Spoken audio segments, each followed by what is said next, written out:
Well, I don't feel I'm quite ready yet, but that's too bad. I'm going to go anyway. I'm not going to wait another 11 minutes.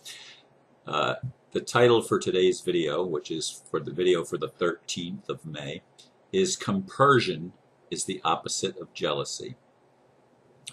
I heard the word compersion for the first time that I can remember earlier this year at a meeting I attended in South Florida. I think Aristo and I even talked about it in one of our videos at that time. My lady friend mentioned it again in a conversation a couple of days ago. I just looked it up, not realizing that it is widely used in the polyamorous community.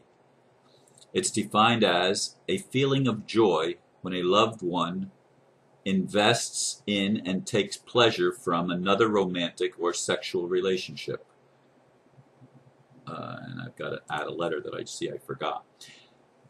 It's the opposite of jealousy. Today I'd like to share my thoughts and feelings about this with the hope that others, like me, might find a more loving way to walk in this world. Mondays are always busy days for me. And I was sitting at the computer earlier this morning, and I was posting information, putting information up on my webpage, which happens every Monday morning when I have to recreate the weekend events page for the coming weekend, and I do that every Monday. Anyway, all of a sudden I'm noticing a tingling sensation in my lower chakra areas, especially my groin. And it caught my attention. I don't usually notice tingling like that. And as soon as I put my focus on the tingling, it seems like it up at my head, I get a rush of energy that just seemed to almost pulsate flowing down my body. And it was so pleasurable. And I think I emailed my friend right away and said, boy, what just happened just blew me away. And I explained what I just explained to you. It's very brief, just a couple sentences. And when I sent that off, I don't know if it was at the same time or just a couple minutes later, I get an email back from her that she was writing at the very time that I was feeling that feeling. And she was expressing her love for me. And I was feeling it. Now, this is not the first time in the past month. We only met a month ago. And this is not the first time that I've experienced things that seem to be connecting me with her at a distance. Now, is that true? It feels true to me. It feels true to her. It's not a surprise to her at all. Not that it happens all the time, but it does happen. And it brings a feeling of pleasure, a feeling of joy. And I've been so in my heart space lately, even when I go to the store or ride down the road or wherever I am, I just feel such an overwhelming love. And I used to think when Aristo and I talked about it, I didn't connect it with particularly with anything sexual. It was just a feeling of joy at the joy of others. And I realized then, and I realize now, that when I see people happy, it makes me happy. It just does. It does not, I don't get the feeling of envy or jealousy, and that's been going on in my life for a long time, that I really enjoy the joy of others. And I mean, I wish I could just make everyone feel the joy that I feel, and just give everyone the opportunity to experience that pleasure. Joy is pleasurable. And most of the time, most people are sad. I walk down the store and I see people with sad faces. And so few are even willing to make contact. I look at people's eyes as I'm walking past. Very, very rarely does somebody make eye contact back, even though I'm open for it. I'm open for hugging and things like that. Now, what has happened in my life, it's almost ironic to me, because here's this lady that felt attracted to me. I just had a conversation and gave her a business card. I have conversations and give people business cards all the time. Well, a lot. Fairly often when I'm out in public and I meet somebody, I give them a. I can't remember when I've had somebody actually contact me back, even though many have said, yeah, I'm going to get in touch with you. They never do. Almost never.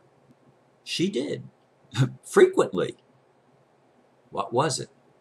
It was a gift of grace that was being brought to me to break me out of my box and to teach me compersion at a different level than I even knew it existed, quite honestly, although it makes perfect sense now that I realize that.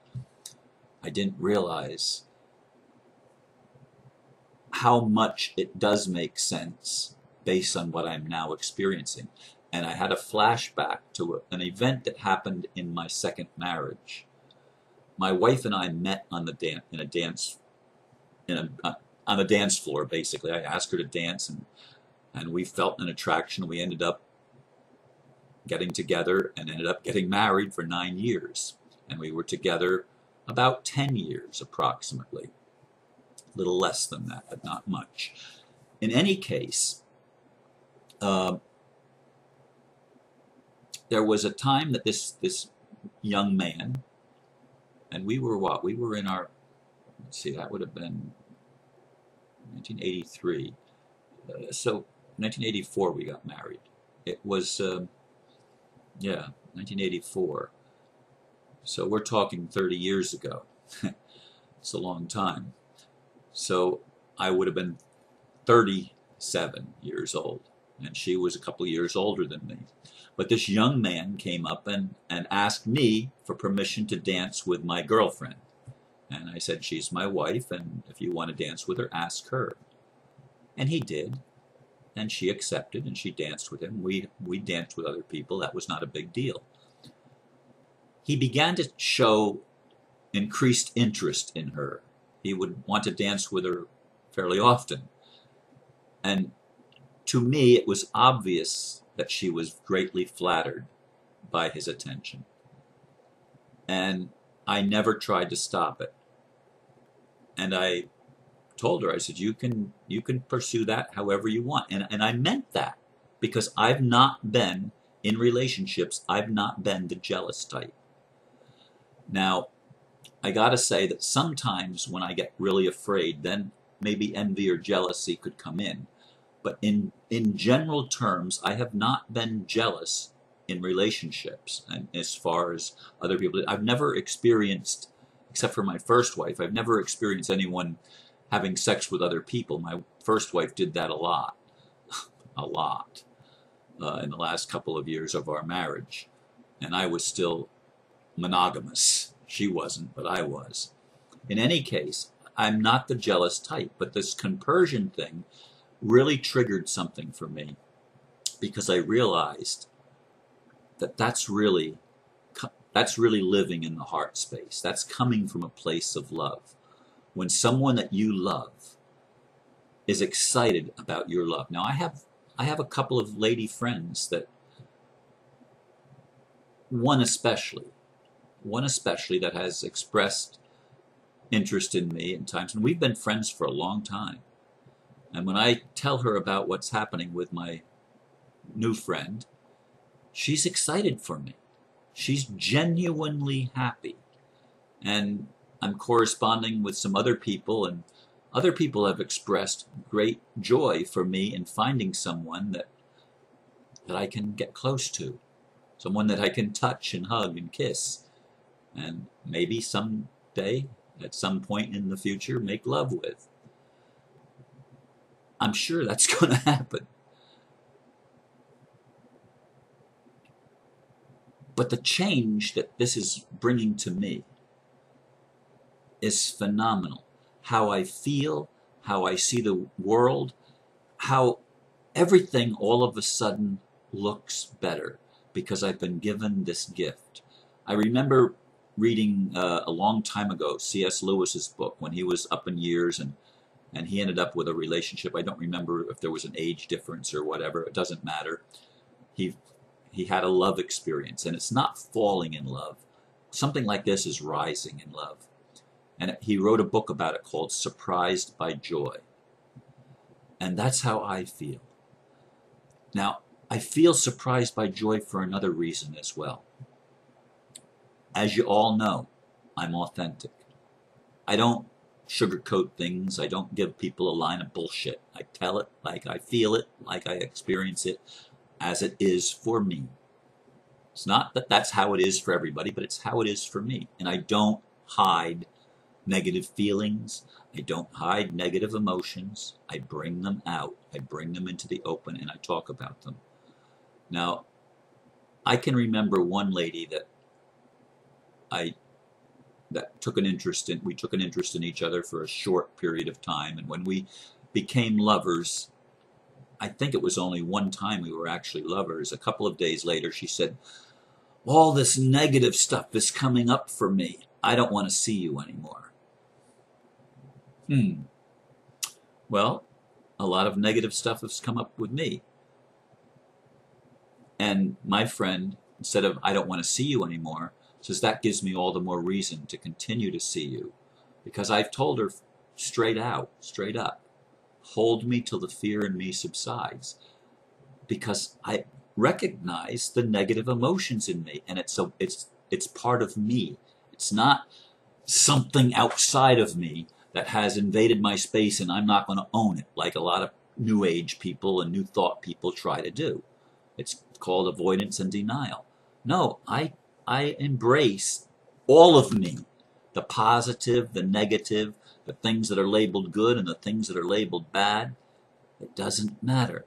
I embrace it all. And true love is first loving myself with that. I have to love myself enough to be willing to tell myself the truth and to live truthfully. I have to love myself enough to do that. And now I've been rewarded. Because I've chosen that path, I've been rewarded with someone that loves me the way that I love me. And is willing to go even beyond what I even thought possible. And it's a spiritual gift, a spiritual awakening. It is compersion at its finest. It's eradicating the fear. It's eradicating the sense of jealousy, the sense of the threat of loss. It's eradicating the things that have plagued me for so long in my life. And if I could give everyone that gift, I'd do it right like that. Because everybody should experience what I'm experiencing. And the whole world could be in joy. What a concept. The whole world could rise in love. And we could stop putting up walls and stop belittling each other and feeling the jealousy and feeling the envy.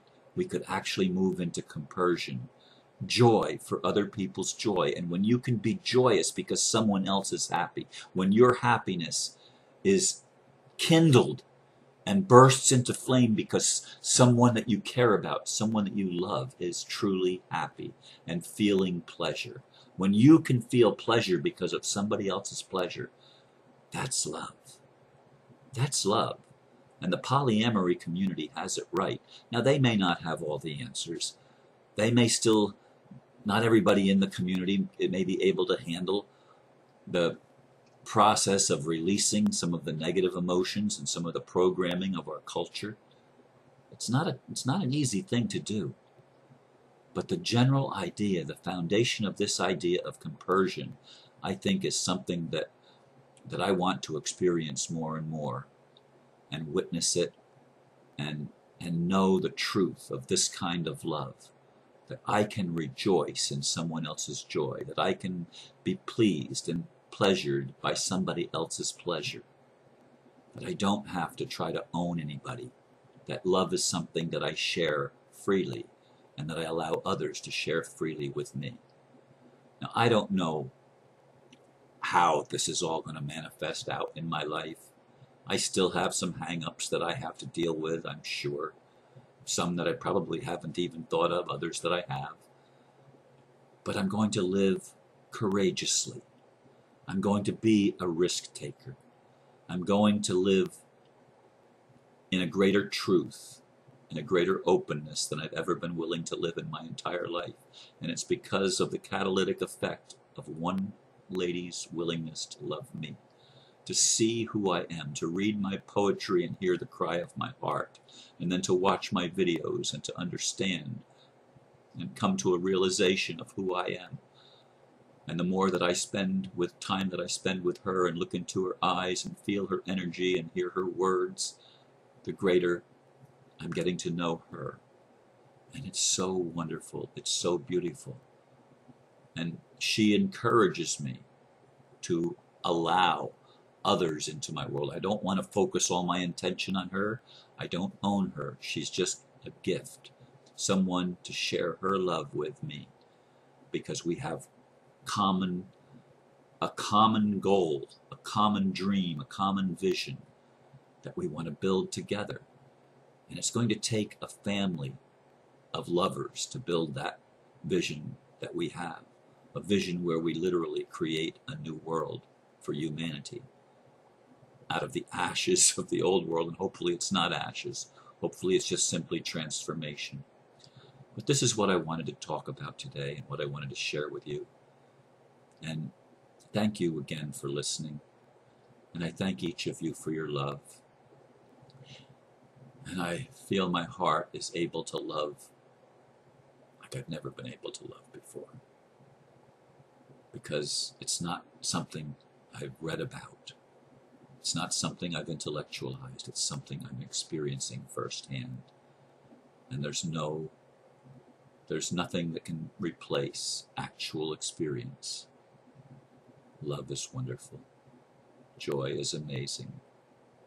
And this grace that's being poured out upon me, and that I'm returning to the world as ripple effects, is a beautiful thing. Thank you for listening. Namaste.